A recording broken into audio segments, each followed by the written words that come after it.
বন্ধুরা, আমরা আজকে শহীদ প্রেসিডেন্ট জিয়াউর সম্পর্কে শুধু এইটুকু বলতে চাই যে এই দেশটা আজকে যে জায়গায় দাঁড়িয়ে আছে, একটু আগে বলেছে কৃষি বিপ্লব, উনি শুধু কৃষি বিপ্লব করে নাই, মানুষের অর্থনৈতিক বিপ্লবও করেছে।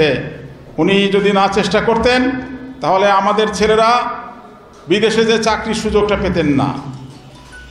এই যে আজকে যে আমাদের ফরেন কারেন্সিতে আসে, সৌদি আরব সহ সারা পৃথিবীতে যে আমাদের ছেলেরা চাকরি করে, এই সূচনাটা কিন্তু প্রেসিডেন্ট জিয়াউর রহমান সাহেব করেছিলেন।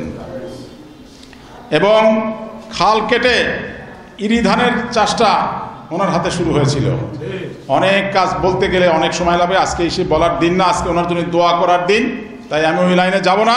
আমি শুধু এইটুকু বলতে চাই, আল্লাহ রাব্বুল আলামিন এইরকম মানুষ যেন তৈরি করে যারা রাজনীতি করতে আসলে যারা বদনাম নিয়ে যেতে না হয়, যারা অন্তত কিছু সৃষ্টি করে যেতে পারে, তারা যেন চলে যাওয়ার পরে তাদের জন্য যেন মাগফিরাত কামনা যখন করে তখন যেন বলতে পারে যে প্রেসিডেন্ট অমুক কিংবা এমপি সাহেব অমুক আমাদের জন্য এই রাস্তা করে গেছে, এই স্কুল করেছে, এই কলেজ করেছে, এই মাদ্রাসা করেছে, এই মসজিদ করেছে, এই কথাগুলো যেন বলে যেতে পারে।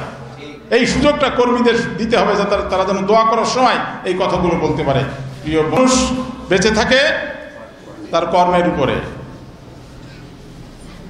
আমাদের মুসলমানদের সবাইকে চলে যেতে হবে, এবং কখন যাব আসার ঠিক আছে, যাওয়ার কোনো সিরিয়াল নাই।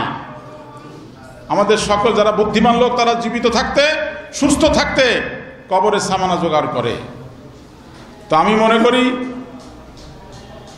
শহীদ প্রেসিডেন্ট জিয়াউর রহমান সাহেব তার জীবনের কবরের সামানা জোগাড় করে গেছেন। আজকে যেসব ছেলেরা তার জন্য কোরআন পড়লেন, 44 বছর আগে এদের বাপেরও জন্ম হয়েছে কিনা সন্দেহ। আজকে তার ছেলেরা তার জন্য কোরআন খতম দিয়ে দোয়া করলেন, এবং কোরআনে হাফেজরা এরা নিষ্পাপ, এরা নায়েবে রসুল, এদের দোয়া আল্লাহ নিশ্চয়ই কবুল করবেন ইনশাআল্লাহ।